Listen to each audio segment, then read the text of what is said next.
이슈 인터뷰 국민의힘 양향자 공동선거대책위원장 전화로 연결하겠습니다. 안녕하십니까?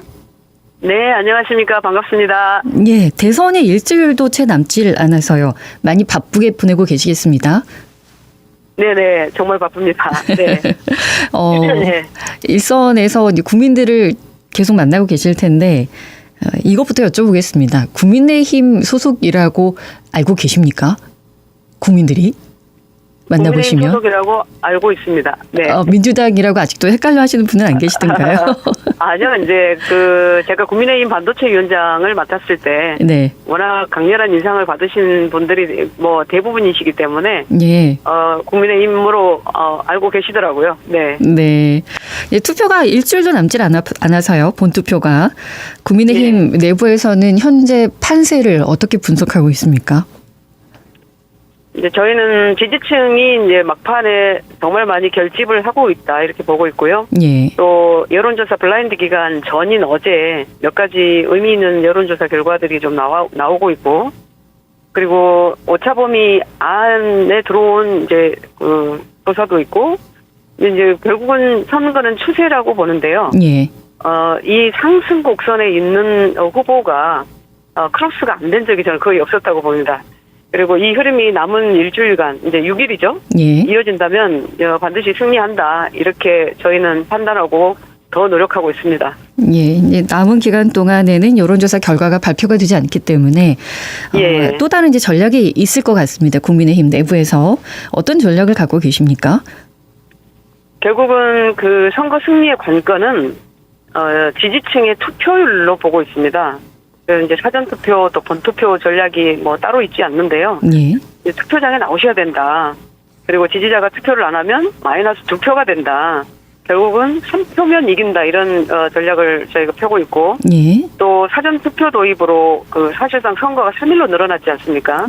그래서 국민의힘 지지자들 그리고 대한민국의 미래를 진정으로 걱정하는 국민들 모두 꼭 투표해 주십사. 이렇게 독려 드리고 있습니다. 예, 내일부터 이틀 동안 목요일, 금요일이 사전투표 기간인데 김문수 후보께서 사전투표가 좀 부정 선거이다라는 뉘앙스의 얘기를 또 하셔서 어떻습니까? 사전투표 해야 합니까? 하지 않아야 합니까? 내일 가셔서 사전투표를 하시는 일정이 되어 있고요. 네.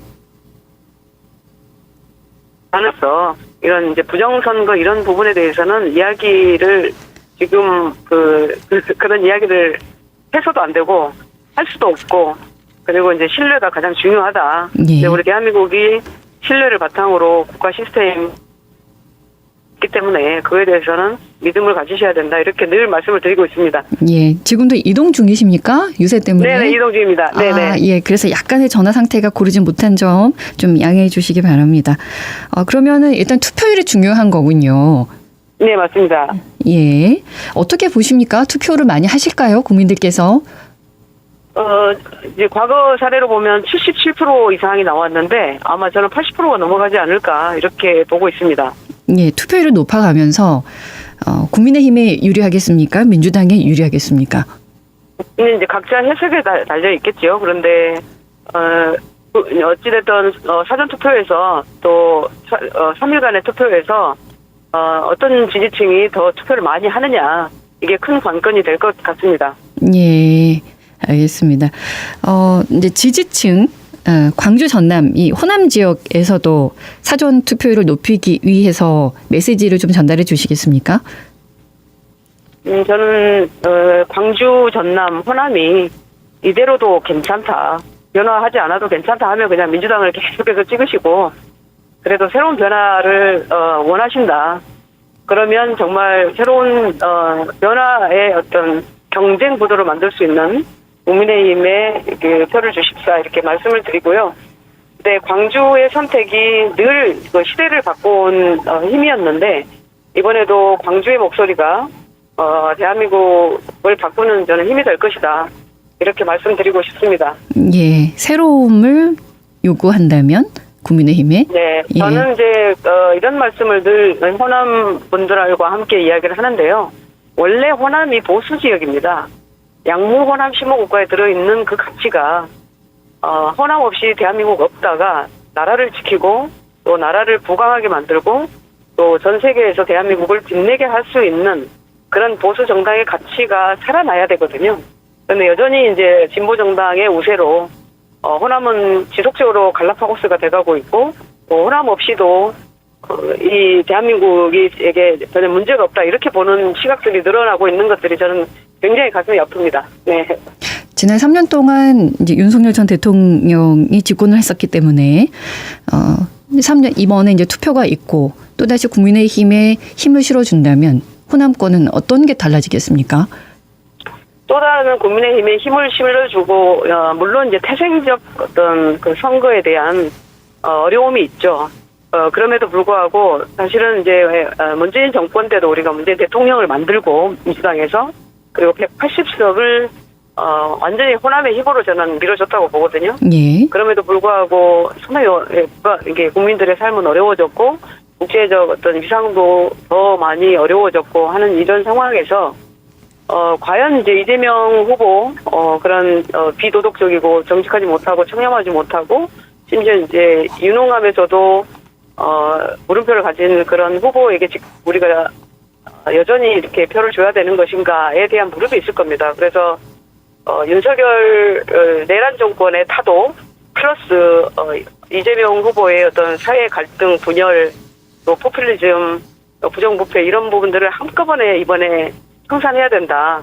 그래서 거기에 가장 맞는 3년의 임기를 그러니까 2년의 임기를 단축시키겠다라고 하고 새로운 대한민국의 판가리를 준비하는 김문수 후보가 압도적으로 아마 후보 경쟁력에서는 있기 때문에 저는 굉장히 좀 고무적으로 보고 있고 실제로 그렇게 돼야 된다고 노력하고 있습니다.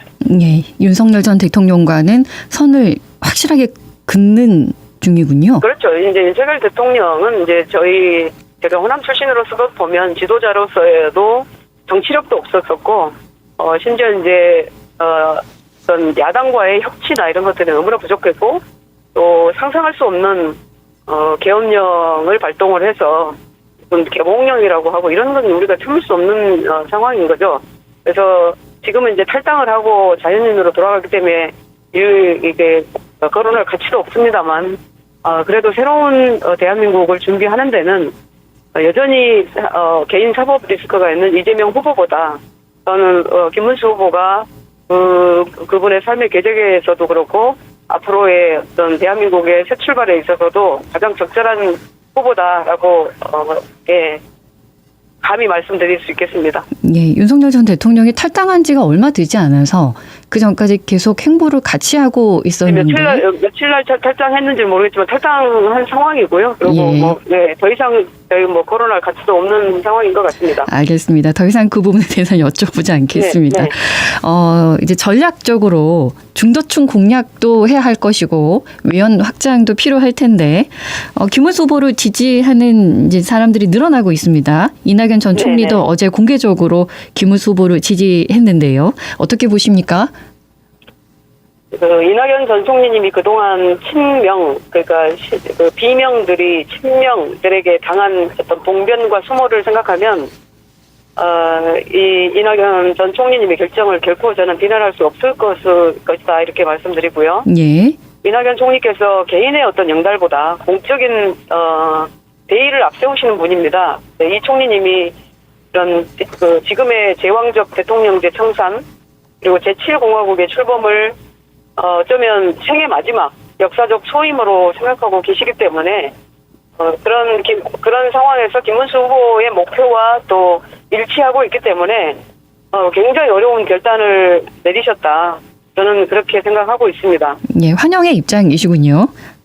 네네. 네, 알겠습니다. 김문수 후보와 공동정부 구성한다, 제7공화국 출범을 위한 개헌 등 정치적 협력 방안을 논의하고 합의했다고 하던데 어떤 의미로 해석하면 되겠습니까? 김문수 후보께서 지속적으로 그 공약에서도 정치 판가리를 공약을 하셨습니다. 그 핵심이 뭐냐면 대통령 임기를 2년을 반납하겠다고 하셨죠. 지금 5년이지만 예. 앞으로 3년만 하면서 개헌을 통한 제7공화국 출범인데, 우리가 대한민국에서 정말 그러니까, 낭비적 요소가 선거가 거의 2년마다 예. 또는 또 1년마다 이렇게 치러지는 이런 상황이 굉장히 비효율적이고 우리 미래 세대들한테 투자할 수 없는 어떤 예산이 없어지는 그런 결과도 있는데 예. 이제 3년만 하고 그 이후에 총선과 또 대선을 함께 치르면서 그 개헌을 통해서 지금의 어떤 제왕적 대통령제를 해결을 하고 또 문제되는 선거법들도 이렇게 제대로 미래지향적으로 바꾸면서 그런 일을 함께 하시고자 하는 것이고요. 또 네. 이재명 정부는 갈등과 혐오의 정치의 연장선으로 봅니다. 그래서 김문수 정부가 이제 과거와 단절하고 미래로 가는 선택이다 이렇게 말씀드리겠습니다. 예. 한동훈 전 대표도 선거운동에 합류를 했습니다. 보수층의 예. 결집에 좀 도움이 된다고 보십니까? 사실 윤석열 대통령의 분노한 호남 민심이 아직 다 누그러지지 않았습니다. 그래도 용서를 빌고 사과하고 또 읍소하고 설득하고 있는데 진심이 닿는다면 이제 한동훈 대표가 내일 이제 가거든요. 어디로요?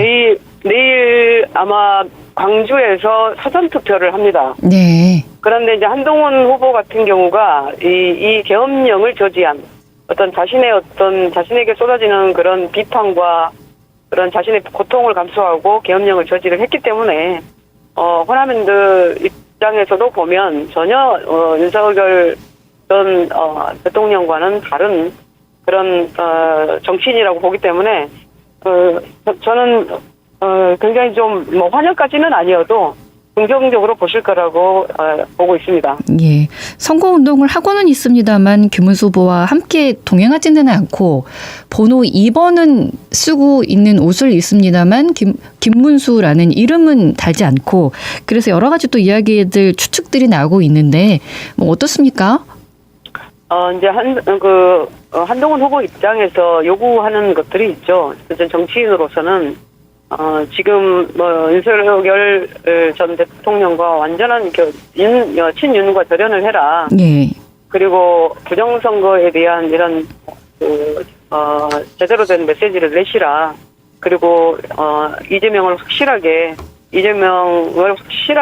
이번에 이재명 후보도 정리해야 된다. 이런 이제 이야기를 하고 있는데 예. 그런 강한 메시지를 내면서 이제 옷을 김문수 후보 이름이 적힌 옷도 입었습니다. 예. 안 입었다고는 할 수는 없는데 네. 근데 이제 나름대로 자신의 어떤 소명대로 자신이 나아가고자 하는 그런 길을 개척하고 있고 실제로 그것이 새로운 대한민국을 만드는데 도움이 되기 때문에 그제 이제 도봉에서 함께 또 손을 맞잡고 유세를 했죠. 네. 알겠습니다. 어제 저녁 마지막 텔레비전 토론회가 있었죠. 4명의 후보들. 네네. 보셨습니까? 맞습니다. 네. 김문수 후보, 이준석 후보 단일화는 이제 최종 불발이라고 봐도 되겠죠? 저는 처음부터 이렇게 큰 선거를 앞두고 어떤 인위적 세력 규합은 성공할 수 없다라고 주장을 해왔고요. 예. 또 그 가치와 비전과 목표와 철학 그리고 정체성을 함께 해야 이게 단일화가 되는 것이지. 그리고 국민들이 감동하는 것이지. 그냥 의미 없는 빅텐트는 저는 불가능하다고 봤기 때문에. 예.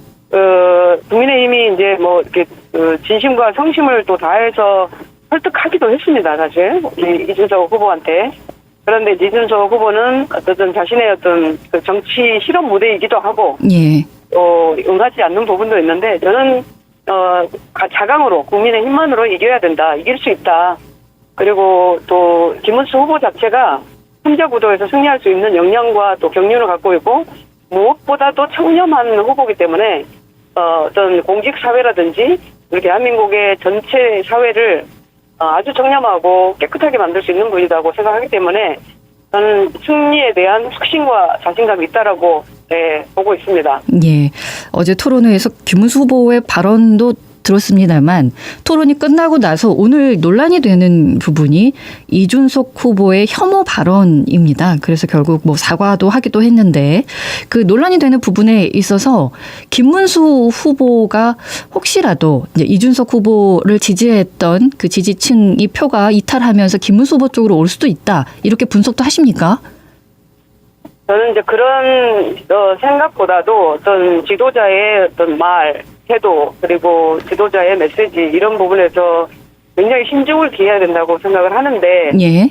이준석 후보가 오늘 사과한다라는 어떤 메시지를 내긴 했습니다만 국민들 특히 20, 30대 여성들은 분노 게이지가 더 높아지고 있는 것 같습니다. 예. 그래서 정치인은 어떤 자신이 생각하는 어떤 사실보다 이 국민이 인식하는 어떤 그 인식에 기반해서 메시지를 내고 또 스스로가 스스로에게 자랑스러운 메시지를 내야 되는데 아무래도 그런 부분들이 부족하다라고 보여집니다. 그래서 저는 더 강하게 좀 사과를 해야 된다라고 보고요. 예. 그리고 표의 유불리는 저는 이걸 가지고 뭐 표의 유불리로 따지고 저는 김문수 후보도 저도 또 국민의힘에서도 그거는 아니라고 봅니다. 예. 어제 발언은 적절치 않았다. 이렇게 이제 보시는 네, 거군요. 알겠습니다. 네. 어제 그럼 김문수 후보의 발언에 대해서는 어떻게 평가하십니까?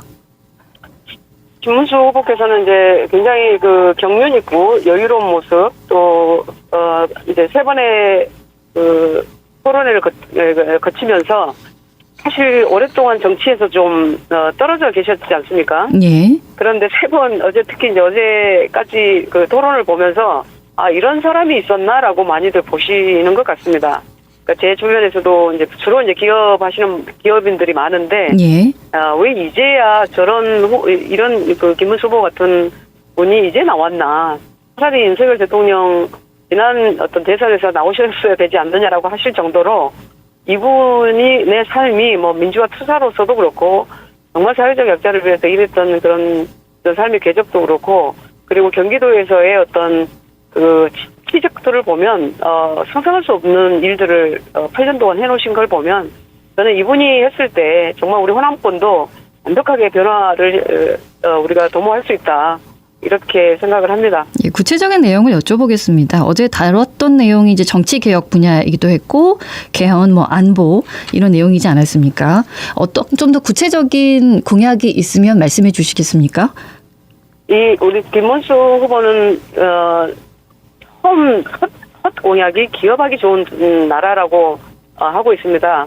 그래서 이제 저도 그 반도체 AI 첨단 산업 본부장인데요. 예. 결국은 대외적으로도 우리 대한민국이 사람과 기술밖에 없거든요. 그러면은 그 첨단 기술로 트럼프 정부도 우리가 대응을 해야 되고, 그리고 대내적으로도 그런 첨단 산업에서 창출되는 일자리만이 우리 젊은이들에게 존엄한 삶을 영위할 수 있도록 해준다라는 점에서 네. 저는 기업하기 좋은 나라라는 그 진심 어린 공약이 정말 와닿고 또 그런 준비를 해야 되고요. 저는 이제 광주도 이제 많은 분들이 뭐 AI 뭐 이런 뭐 여러 가지를 내놓고 있지만 결국은 첨단 산업에서 그런 클러스터의 유치가 결국은 생태계를 바꾸고 우리 젊은 광주 호남의 청년들이 떠나지 않고 그 호남에서 일을 하면서도 전 세계적으로 인정받을 수 있는 그런 호남이 되기를 바라는 입장에서 보면 김문수 후보의 역량이 가장 호남에 적합하다. 저는 그런 공약들을 낸 것에 있어서 굉장히 환영하는 바입니다. 이번 조기 대선이 치러지는 이유는 이제 탄핵이 당했기 때문에 이제 치러지는 대선 아니겠습니까? 다시 한번 잘 못 들었습니다. 예, 조기 대선이 치러지는 이유는 탄핵이 있었기 때문에 이제 대선이 있습니다. 네. 그래서 거기에 대한 네. 분명히 마침표가 찍어지고 나서 선거가 이루어져야 될 텐데 국민의힘에서는 어떤 내용의 정리를 했으며 이번에 대선의 시대 정신은 뭐라고 보십니까? 저는 이제 그 지금의 계엄령은 잘못됐다라고 후보께서도 분명히 얘기를 했고 당 차원에서도 저도 그랬고요. 실제로 계엄령으로 김문수 후보는 실제로 고초를 겪었던 옥고를 치렀던 그런 분으로서 계엄령에 대한 반대를 철저히 하고 계시고요.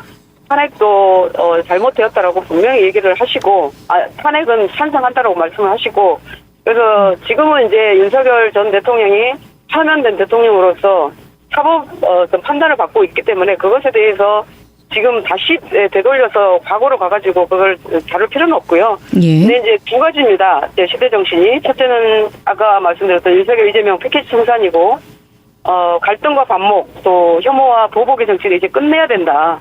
그 다음에 둘째는, 금방 말씀드렸던 첨단 산업을 통한 경제 대국을 만드는 것이다. 라는 건데, 예, 문제가 경제 아니겠습니까? 그래서 경제의 핵심이 반도체와 AI로 대표되는 첨단 산업이기 때문에, 예.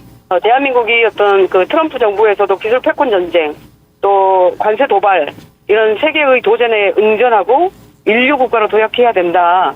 그리고 이제 가장 중요한 우리 다음 세대에게 지금보다 더 어떤 풍요로운 세상을 물려주는 것인데, 저는 광주가 가장 가슴이 아픕니다. 그래서 그런 세상, 국민이 잘 사는 강한 나라, 부민 강국, 그리고 아무도 흔들 수 없는 나라, 과학기술 패권 국가를 만들어야 된다. 이런 것이 이제 저는 시대 정신으로 말씀드릴 수 있겠습니다. 예. 유세를 하고 다니시다 보면 좀 걸림돌인데라는 느낌도 받으셨을 것 같은데 어떤 점이 가장 힘드시던가요? 저는 걸림돌이라고 느껴지는 바는 거의 없었고요. 예. 저는 그 김문수 후보의 이름이 적힌 그 운동복을 입었을 때 제 스스로가 가장 또 후보가 자랑스럽다고 느끼기 때문에 네. 운동하는데 광주에서도 전혀 문제가 없었습니다. 그리고 그동안은 국민의힘 분들이 선거를 하나 이렇게 봐왔었는데, 제가 이제 집중 유세를 가고 광주 전남 공동위원장으로서 선거 유세를 했을 때 정말 많은 분들이 환호해 주는 것을 보고 광주의 변화가 확실히 오고 있구나, 이렇게 느끼고 있습니다. 예. 내일부터는 사전투표가 있기 때문에 유권자들께 말씀 전해주시겠습니까? 네. 저도 18살에 부모님을 떠나서 삼성반도체 입사했고 40년 넘게 이제 고향을 떠나 있었는데, 한 번도 제가 호남 사람이라는 것을 부끄럽게 여기거나 숨기지 않았습니다. 지금 대한민국에 필요한 것은, 정말 이렇게 무거운 아젠다지만, 정말 정치 혁신이고 경제 혁신인데, 이제 저는 이재명 민주당이 그 소명을 저는 알지 못한다고 봅니다. 그래서 우리 호남인들이 이번에야말로 제대로 된 선택을 하셔서 호남의 판가리를 한번 제대로 해 주십사, 이렇게 부탁 말씀드리고, 지혜로운 광주분들이 지혜로운 선택을 하실 거다 믿습니다. 네. 네. 말씀 고맙습니다. 네, 감사합니다. 국민의힘 양향자 공동선거대책위원장과 함께했습니다. 언제 어디서나 내 손 안의 뉴스. 광주 MBC 뉴스 유튜브 구독으로 함께하세요.